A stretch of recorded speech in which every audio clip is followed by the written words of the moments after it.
PSC tips and ട്രിക്സിലേക്ക് ഏവർക്കും സ്വാഗതം. വരാനിരിക്കുന്ന എല്ലാ PSC പരീക്ഷകൾക്കും ഒരുപോലെ പ്രധാനപ്പെട്ട ഒരു ഭാഗമാണ് കറണ്ട് അഫയേഴ്സ് എന്ന് പറയുന്നത്. അപ്പോൾ അതുകൊണ്ട് തന്നെയാണ് നമ്മൾ എല്ലാ ദിവസവും കാലത്ത് 6 മണിക്ക് കറണ്ട് അഫയേഴ്സിൻ്റെ ക്ലാസ്സുകൾ അപ്ലോഡ് ചെയ്യുന്നത്. അപ്പോൾ ഇതുവരെയും നമ്മൾ ചെയ്തിട്ടുള്ള കറണ്ട് അഫയേഴ്സിൻ്റെ എല്ലാ ക്ലാസ്സുകളും നമ്മളൊരു പ്ലേലിസ്റ്റ് ആയിട്ട് ക്രിയേറ്റ് ചെയ്തിട്ടുണ്ട്. ചാനലിൽ കയറിയിട്ട് കറണ്ട് അഫയേഴ്സ് എന്ന് പറയുന്ന പ്ലേലിസ്റ്റ് നോക്കിയാൽ നമ്മൾ ചെയ്തിട്ടുള്ള എല്ലാ കറണ്ട് അഫയേഴ്സിൻ്റെ ക്ലാസ്സുകളും നിങ്ങൾക്ക് ലഭിക്കുന്നതാണ്. അപ്പോൾ ഇനി വരാനിരിക്കുന്ന എല്ലാ പരീക്ഷകൾക്ക് തയ്യാറെടുക്കുന്നവരും വീഡിയോസ് കണ്ട് പ്രയോജനപ്പെടുത്തുക. കറണ്ട് അഫയേഴ്സ് മാത്രമല്ല, കാലത്ത് 10 മണിക്ക്, ഉച്ചയ്ക്ക് 1 മണിക്ക്, രാത്രി 8 മണിക്കൊക്കെ നമുക്ക് ക്ലാസ്സുകളുണ്ട്. അപ്പോൾ രാത്രി 8 മണിക്കുള്ള ക്ലാസ് എന്ന് പറയുന്നത് ലൈവാണ്. മുൻവർഷ ചോദ്യങ്ങളുടെ മോക്ക് ടെസ്റ്റ് നമ്മൾ ലൈവായിട്ട് ചെയ്യുവാണ്. അപ്പോൾ ലൈവ് ക്ലാസ് നിങ്ങൾക്ക് ഫ്രീ ആയിട്ട് തന്നെ അറ്റൻഡ് ചെയ്യാവുന്നതാണ്. അപ്പോൾ എല്ലാ ക്ലാസ്സുകളും മാക്സിമം കണ്ട് പ്രയോജനപ്പെടുത്തുക. വീഡിയോസൊക്കെ ഇഷ്ടമാണെങ്കിൽ ലൈക്ക് ചെയ്യാൻ ആരും മറക്കരുത്. എന്തെങ്കിലും സജഷൻസ് ഉണ്ടെങ്കിൽ അത് താഴെ കമൻറ്റായിട്ട് അറിയിക്കണേ. പിന്നെ നിങ്ങളുടെ ഫ്രണ്ട്സിനും മറ്റു ഉദ്യോഗാർത്ഥികൾക്കൊക്കെ ഒന്ന് വീഡിയോസ് ഷെയർ ചെയ്ത് കൊടുക്കാനായിട്ട് ശ്രമിക്കുക. പിന്നെ രാത്രി ചെയ്യുന്ന ലൈവ് ക്ലാസ്സിൻ്റെ PYQൻ്റെ PDF ഒക്കെ നമ്മൾ ടെലിഗ്രാം വഴി ഷെയർ ചെയ്ത് കൊടുക്കുന്നുണ്ട്. സോ ടെലിഗ്രാമിൽ ജോയിൻ ചെയ്യാത്തുണ്ടെങ്കിൽ ജോയിൻ ചെയ്യുക. താഴെ കമൻറ്റ് ബോക്സിൽ ഫസ്റ്റ് കമൻറ്റായിട്ട് ടെലിഗ്രാമിൻ്റെ ലിങ്ക് കൊടുത്തിട്ടുണ്ട്. ഓക്കെ, അപ്പോൾ നമുക്ക് ക്ലാസ് സ്റ്റാർട്ട് ചെയ്യാം. അപ്പോൾ കറണ്ട് അഫയേഴ്സിലെ ഏറ്റവും പ്രധാനപ്പെട്ട ടോപ്പിക്കാണ് ഇന്ന് നമ്മൾ എടുക്കുന്നത്. ഏറ്റവും പ്രധാനപ്പെട്ട ചോദ്യങ്ങളാണ് നമ്മൾ ഇന്ന് എടുക്കുന്നത് കേട്ടോ, ടോപ്പിക്കല്ല. ഏറ്റവും പ്രധാനപ്പെട്ട കറണ്ട് അഫയേഴ്സ് ചോദ്യങ്ങളാണ് നമ്മൾ എടുത്തിട്ടുള്ളത്. അപ്പോൾ നോട്ട് തയ്യാറാക്കിയിട്ട് പഠിക്കാം. നോട്ട്ബുക്കും പെന്നും റെഡി ആണല്ലോ. ഓക്കെ, അപ്പോൾ സ്റ്റാർട്ട് ചെയ്യാം. ആദ്യത്തെ ചോദ്യം, ഡോക്ടർ സവേര പർഗാഷ് എന്ന പാക് യുവതി അടുത്തിടെ ശ്രദ്ധ നേടിയത് എപ്രകാരമാണ്? ഡോക്ടർ സവേര പർഗാഷ് എന്ന പാക് യുവതി അടുത്തിടെ ശ്രദ്ധ നേടിയത് എപ്രകാരമാണ്? പാകിസ്ഥാനിലെ പൊതു തെരഞ്ഞെടുപ്പിൽ മത്സരിക്കുന്ന ആദ്യ ഹിന്ദു വനിത എന്ന നിലയിൽ പ്രശസ്തി നേടിയിട്ടുള്ള ഒരു യുവതിയാണ് ഡോക്ടർ സവേര പർഗാഷ് എന്ന് പറയുന്ന പാക് യുവതി. ഡോക്ടർ സവേര പർഗാഷ് എന്ന് പറയുന്ന പാക് യുവതി എങ്ങനെയാണ് ശ്രദ്ധ നേടിയത്? പാകിസ്ഥാനിലെ പൊതു തെരഞ്ഞെടുപ്പിൽ മത്സരിക്കുന്ന ആദ്യത്തെ ഹിന്ദു വനിത എന്ന നിലയിലാണ് പ്രശസ്തി നേടിയത് ഡോക്ടർ സവേര പർഗാഷ്. പേര് മറക്കരുത്, ഇമ്പോർട്ടൻ്റ് ആണ്. അപ്പോൾ പാകിസ്ഥാൻ പീപ്പിൾസ് പാർട്ടി സ്ഥാനാർത്ഥിയായിട്ടാണ് മത്സരിക്കുന്നത് എന്നുള്ളത് അറിഞ്ഞിരിക്കുക കേട്ടോ. ഓക്കെ, അടുത്ത ചോദ്യം നോക്കാം. മൃഗസംരക്ഷണ വകുപ്പിന് കീഴിലുള്ള മൃഗാശുപത്രികളിലെ ക്രമക്കേടുകൾ കണ്ടെത്തുന്നതിന് വേണ്ടി സംസ്ഥാന വിജിലൻസ് നടത്തിയ മിന്നൽ പരിശോധന അറിയപ്പെടുന്ന പേരാണ് ഓപ്പറേഷൻ വെറ്റ് സ്കാൻ. ഇമ്പോർട്ടൻ്റ് ആണ്. മൃഗസംരക്ഷണ വകുപ്പിന് കീഴിലുള്ള മൃഗാശുപത്രികളിലെ ക്രമക്കേടുകൾ കണ്ടെത്തുന്നതിന് വേണ്ടി സംസ്ഥാന വിജിലൻസ് നടത്തിയ മിന്നൽ പരിശോധനയാണ് ഇത് ഓപ്പറേഷൻ വെറ്റ് സ്കാൻ എന്ന് പറയുന്നത്.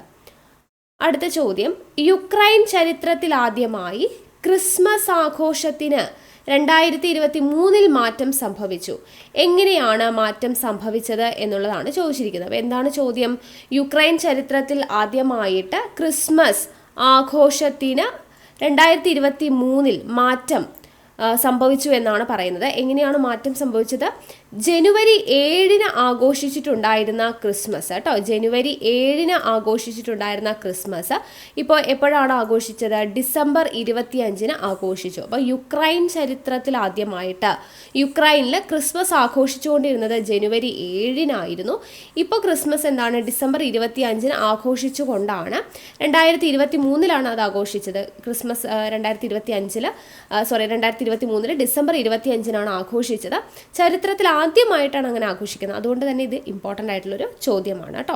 അപ്പോൾ റഷ്യയോട് ഒരു തരത്തിലും സമരസപ്പെടില്ലെന്ന് പ്രഖ്യാപിച്ചുകൊണ്ടാണ് ഈ ഒരു മാറ്റം യാഥാർത്ഥ്യമാക്കിയത്. ജനുവരി 7 ആഘോഷിക്കില്ലെന്ന് പറയുന്നൊരു മാറ്റം കൊണ്ടുവന്ന് ഡിസംബർ 25 ആഘോഷിച്ചു.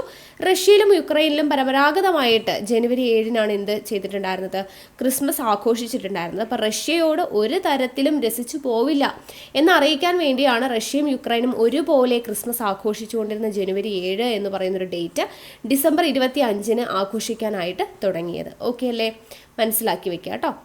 അടുത്ത ചോദ്യം, കഴിഞ്ഞ 1.5 പതിറ്റാണ്ടിലെ IPL ചരിത്രത്തിലാദ്യമായി ഒരു വനിതയാണ് അടുത്തിടെ നടന്ന താരലേലം നിയന്ത്രിച്ചത്. പേരെന്താണ്? കഴിഞ്ഞ 1.5 പതിറ്റാണ്ടിലെ IPL ചരിത്രം എടുത്തു കഴിഞ്ഞാൽ ഒരേ ഒരു തവണയാണ് ഒരേ ഒരു വനിതയാണ് താരലേലം നിയന്ത്രിച്ചത്. ആളാണ് മല്ലിക സാഗർ. മല്ലിക സാഗർ IPLലെ 4ാമത്തെ ഓപ്ഷണർ കൂടിയാണ്. മഹാരാഷ്ട്രയിൽ നിന്നുള്ള മല്ലിക. ഓക്കെ, എവിടെയാണ് മല്ലികയുടെ സ്ഥലം? എവിടെയാണ്? മഹാരാഷ്ട്രയാണ് സ്ഥലം വരുന്നത്. ദുബായിൽ വെച്ചിട്ടാണ് ലേലം നടക്കുന്നത് കേട്ടോ. ഓക്കെ, ഇമ്പോർട്ടൻ്റ് ആണ് മല്ലിക സാഗർ, പേര് മറന്നു പോകരുത്. അടുത്ത ചോദ്യം, ഏത് രാജ്യവുമായി ചേർന്ന് ഇന്ത്യ നടത്തിയ സംയുക്ത സൈനിക അഭ്യാസമാണ് ഡെസേർട്ട് സൈക്ലോൺ? ഡെസേർട്ട് സൈക്ലോൺ എന്ന് പറയുന്നത് ഏത് രാജ്യവുമായിട്ട് ചേർന്ന് ഇന്ത്യ നടത്തിയ സംയുക്ത സൈനിക അഭ്യാസമാണ്. ഡെസേർട്ട് സൈക്ലോൺ എന്ന് പറയുന്നത് UAEയുമായിട്ടാണ് കേട്ടോ. UAE എന്ന് പറയുന്ന രാജ്യവുമായി ചേർന്ന് ഇന്ത്യ നടത്തിയ സംയുക്ത സൈനിക അഭ്യാസമാണ് ഡെസേർട്ട് സൈക്ലോൺ എന്ന് പറയുന്നത്. ഓക്കെ, അപ്പോൾ രാജസ്ഥാനിലെ മഹാജനിൽ നടന്നിട്ടുള്ള 2 ആഴ്ച നീണ്ടുനിന്ന ഡെസേർട്ട് സൈക്ലോൺ 2024 അഭ്യാസം ജനുവരി 15-നാണ് അവസാനിച്ചത് കേട്ടോ. ജനുവരി 15, 2024 ജനുവരി 15-നാണ് ഇത് അവസാനിച്ചത് എന്നുള്ളത് അറിഞ്ഞിരിക്കുക. Desert cyclone.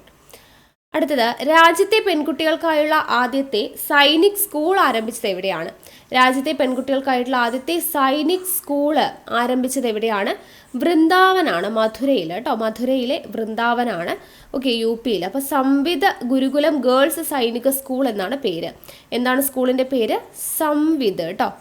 സംവിത് ഗുരുകുലം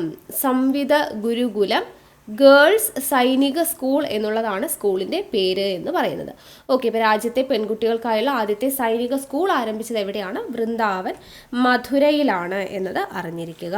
ഓക്കെ, നെക്സ്റ്റ്, ചന്ദ്രയാൻ 3 ദൗത്യത്തിലൂടെ ബഹിരാകാശ മേഖലയിൽ നേട്ടം കൈവരിച്ച ഇന്ത്യയുടെ ബഹിരാകാശ ഗവേഷണ സ്ഥാപനമായ ISROയ്ക്ക് അടുത്തിടെ ഐസ്ലൻഡിലെ ഹ്യൂസവിക് മ്യൂസിയത്തിന്റെ പുരസ്കാരം ലഭിച്ചിട്ടുണ്ടായിരുന്നു. എന്താണ് പുരസ്കാരം? Leif Erikson Lunar. Okay, Leif Erikson Lunar എന്ന് പറയുന്നതാണ് കേട്ടോ. അപ്പോൾ ചന്ദ്രയാൻ 3 ദൗത്യത്തിലൂടെ ബഹിരാകാശ മേഖലയിൽ നേട്ടം കൈവരിച്ച ഇന്ത്യയുടെ ബഹിരാകാശ ഗവേഷണ സ്ഥാപനമായിട്ടുള്ള ISROയ്ക്ക് അടുത്തിടെ ഐസ്ലൻഡ് ഹ്യൂസ്വിക് മ്യൂസിയത്തിന്റെ പുരസ്കാരം ലഭിച്ചു. അതിന്റെ പേരാണ് ലീഫ് എറിക്സൺ ലൂണാർ എന്ന് പറയുന്നത്. അപ്പോൾ ക്രിസ്റ്റഫർ കൊളംബസിന് ഏകദേശം 4 നൂറ്റാണ്ട് മുൻപ്, ക്രിസ്റ്റഫർ കൊളംബസിന് കേട്ടോ, ക്രിസ്റ്റഫർ കൊളംബസ്.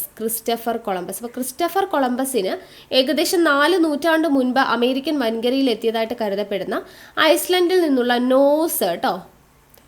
നോസ് പര്യവേക്ഷകൻ ലീഫ് എറിക്സിന്റെ പേരിലുള്ളതാണ് പുരസ്കാരം എന്നുള്ളത് അറിഞ്ഞിരിക്കുക. ഓക്കെ, അപ്പോൾ അത് ഓർത്തിരിക്കുക. Leif Erikson Lunar. അടുത്ത ചോദ്യം, ചെന്നൈയിലെ ആശാൻ സ്മാരക കവിതാ പുരസ്കാരം നേടിയത്? ചെന്നൈയിലെ ആശാൻ സ്മാരക കവിതാ പുരസ്കാരം 2022 നേടിയത് കുരീപ്പുഴ ശ്രീകുമാറിനാണ് ചെന്നൈയിലെ ആശാൻ സ്മാരക കവിതാ പുരസ്കാരം ലഭിക്കുന്നത്. കെ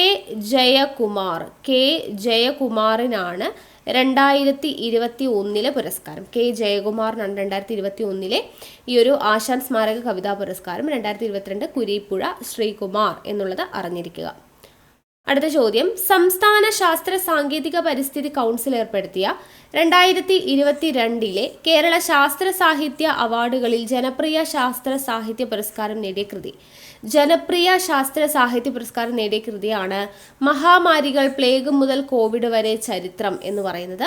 ശാസ്ത്രം അതിജീവനം ഡോക്ടർ ബി ഇക്ബാലിൻ്റെതാണ് കേട്ടോ. അപ്പോൾ എന്താണ് അതിൻ്റെ പേര്?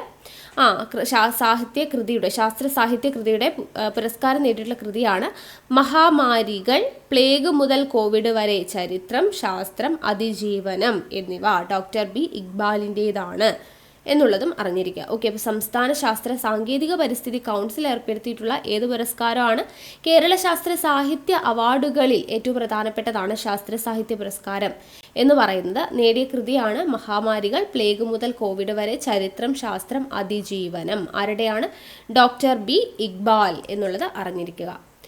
അടുത്ത ചോദ്യം, സെൻട്രൽ ഇൻഡസ്ട്രിയൽ സെക്യൂരിറ്റി ഫോഴ്സിൻ്റെ, അതായത് CISF, അതിൻ്റെ ആദ്യ വനിതാ മേധാവിയായിട്ട് നിയമിക്കപ്പെട്ടത് കേട്ടോ.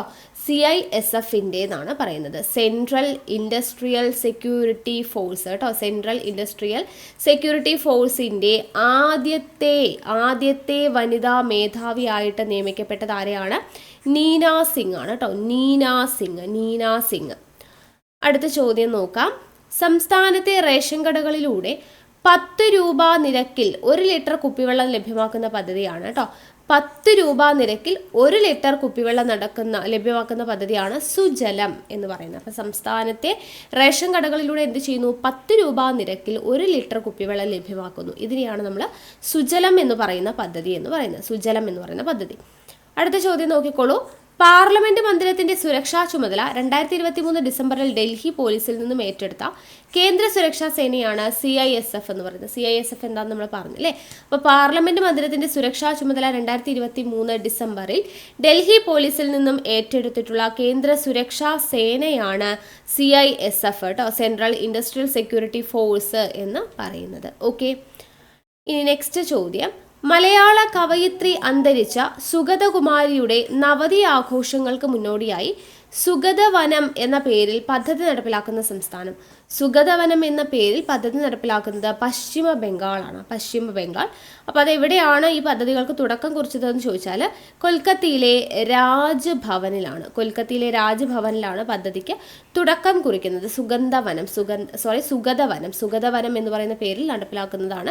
വെസ്റ്റ് ബംഗാളാണ് നടപ്പിലാക്കിയത്. ആരുടെ ഓർമ്മയ്ക്കാണ്? മലയാള കവയിത്രി അന്തരിച്ച സുഗതകുമാരിയുടെ നവതി ആഘോഷങ്ങൾക്ക് മുന്നോടിയായിട്ട് ഇറക്കിയതാണ് സുഗതവനം എന്ന് പറയുന്നത്. അടുത്തത് ഐക്യരാഷ്ട്രസഭയുടെ 29ാം ആഗോള കാലാവസ്ഥ ഉച്ചകോടി, അതായത് COP29 എന്ന് പറയുന്നത് ഏത് രാജ്യത്താണെന്നുള്ളതാണ്. അപ്പോൾ 29ാമത് അസർബൈജാനിലാണ് നടക്കുന്നത് കേട്ടോ. ഐക്യരാഷ്ട്രസഭയുടെ 29ാം ആഗോള കാലാവസ്ഥ ഉച്ചകോടി ഏത് രാജ്യത്താണ്? അസർബൈജാനാണ്. അസർബൈജാൻ. അടുത്തത് സിയാച്ചിൻ സൈനിക മുന്നണിയിൽ നിയമിക്കപ്പെട്ട ആദ്യ വനിതാ മെഡിക്കൽ ഓഫീസർ. സിയാച്ചിൻ സൈനിക മുന്നണിയിൽ നിയമിക്കപ്പെട്ട ആദ്യത്തെ വനിതാ മെഡിക്കൽ ഓഫീസറാണ് ക്യാപ്റ്റൻ ഫാത്തിമ വസിം ആണ് കേട്ടോ. അപ്പോൾ അവിടെ 15,200 അടി മുകളിലുള്ള ലോകത്തെ ഏറ്റവും ഉയർന്ന യുദ്ധഭൂമിയാണ് ഏത്? സിയാച്ചിൻ എന്ന് പറയുന്നത്. സിയാച്ചിൻ ഏറ്റവും ഉയർന്ന യുദ്ധഭൂമിയാണ് സിയാച്ചിൻ. അടുത്തത് 2023 ഇന്ദിരാഗാന്ധി അന്താരാഷ്ട്ര സമാധാന പുരസ്കാര ജേതാക്കൾ ആരൊക്കെയാണ്? 2023 ഇന്ദിരാഗാന്ധി അന്താരാഷ്ട്ര സമാധാന പുരസ്കാര ജേതാക്കളാണ് ക്ലാസിക്കൽ പിയാനിസ്റ്റ് ഡാനിയൽ ബാരൻബോയും സമാധാന പ്രവർത്തകർ അലി അബു അവാദ് കേട്ടോ. ആരൊക്കെയാണ്? ക്ലാസിക്കൽ പിയാനിസ്റ്റ് ഡാനിയൽ ബാരൻബോയും, ഡാനിയൽ ബാരൻബോയും സമാധാന പ്രവർത്തകൻ അലി അബു അവാദ് കേട്ടോ. അലി അബു അവാദ് ഇവർ രണ്ടുപേരാണ് 2023 ഇന്ദിരാഗാന്ധി അന്താരാഷ്ട്ര സമാധാന പുരസ്കാര ജേതാക്കൾ എന്ന് പറയുന്നത്. അപ്പോൾ ഇസ്രായേൽ പാലസ്തീൻ സംഘർഷമൊക്കെ അവസാനിപ്പിച്ച് സൗഹാർദ്ദം പ്രോത്സാഹിപ്പിക്കുന്നതിന് വേണ്ടിയിട്ടുള്ള ശ്രമങ്ങളായിട്ടാണ് ഈ പറയുന്ന കാര്യങ്ങളൊക്കെ വരുന്നത്. അപ്പോൾ ഇസ്രായേൽ പാലസ്തീൻ സംഘർഷം അവസാനിപ്പിച്ച് സൗഹാർദ്ദം പ്രോത്സാഹിപ്പിക്കുവാനുള്ള ശ്രമങ്ങളാണ് ഇരുവരെയും പുരസ്കാരത്തിന് അർഹരാക്കിയത് എന്നുള്ളത് അറിഞ്ഞിരിക്കുക. അടുത്തത് പുതിയ മുഖ്യമന്ത്രിമാരെ കുറിച്ചാണ് കേട്ടോ. അപ്പോൾ മിസോറാമിലെ പുതിയ മുഖ്യമന്ത്രി ആരാണ്? ലാൽദുഹോമയാണ് മിസോറാമിലെ മുഖ്യമന്ത്രി. പാർട്ടി ഏതാ? സോറം പീപ്പിൾസ് മൂവ്മെന്റ് കേട്ടോ. സോറം പീപ്പിൾസ് മൂവ്മെന്റ് കേട്ടോ. ZPM ആണ് പാർട്ടി. മിസോറാമിലെ മുഖ്യമന്ത്രി ലാൽദുഹോമ. തെലങ്കാനയിലെ മുഖ്യമന്ത്രിയാണ് രേവന്ത് റെഡ്ഡി കേട്ടോ. രേവന്ത് റെഡ്ഡിയാണ്. കോൺഗ്രസ് ആണ് പാർട്ടി. മധ്യപ്രദേശിലെ മുഖ്യമന്ത്രി മോഹൻ യാദവ് BJP ആണ്. മോഹൻ യാദവ് BJP. ഛത്തീസ്ഗഡിലെ വിഷ്ണുദേവ് സായ് BJP ആണ്. രാജസ്ഥാനിലെ മുഖ്യമന്ത്രി ഭജൻ ലാൽ ശർമ്മ BJP. അപ്പോൾ മിസോറാമിൽ ലാൽദുഹോമ, തെലങ്കാന രേവന്ത് റെഡ്ഡി, മധ്യപ്രദേശ് മോഹൻ യാദവ്, ഛത്തീസ്ഗഡ് വിഷ്ണുദേവ് സായ്, രാജസ്ഥാൻ ഭജൻ ലാൽ ശർമ്മ. അപ്പോൾ ഇത്രയുമാണ് നമ്മുടെ ഇന്നത്തെ കറണ്ട് അഫയേഴ്സ് ചോദ്യങ്ങൾ എന്ന് പറയുന്നത്. അപ്പോൾ നിങ്ങൾക്ക് ഇത് യൂസ്ഫുൾ ആയെന്ന് വിചാരിക്കുന്നു. അപ്പോൾ ഇതുപോലെയുള്ള ക്ലാസ്സുകൾ ഇനിയും കാണാനായിട്ട് നമ്മുടെ ചാനൽ സബ്സ്ക്രൈബ് ചെയ്യാതെ കാണുന്നവരുണ്ടെങ്കിൽ സബ്സ്ക്രൈബ് ചെയ്യുക. വീഡിയോസൊക്കെ ഇഷ്ടമായിട്ടുണ്ടെങ്കിൽ ലൈക്ക് ചെയ്യുക, ഷെയർ ചെയ്യുക, കമൻറ്റ് ചെയ്യുക. ടെലിഗ്രാമിൽ ജോയിൻ ചെയ്യാത്തവരുണ്ടെങ്കിൽ തീർച്ചയായിട്ടും ജോയിൻ ചെയ്യുക. അപ്പോൾ നമുക്ക് വീണ്ടും അടുത്ത ക്ലാസ്സുമായിട്ട് കാണാം. താങ്ക്